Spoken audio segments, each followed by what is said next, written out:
Hey everyone, welcome back to another YouTube video, and in this video I'll be showing you guys how to fix Clash Royale not opening.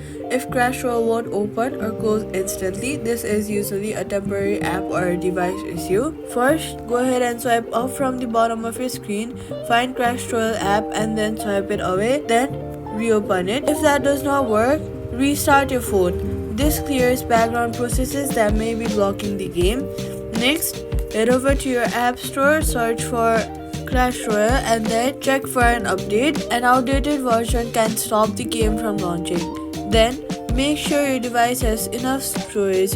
Head over to your settings and then scroll down, go to General, go to iPhone storage and make sure your device is not full. Low storage can prevent games from opening properly.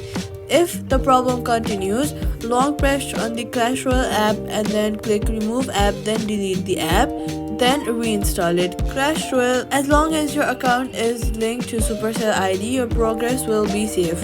After reinstalling, the game should open normally again, and that's it. Subscribe for more quick fixes.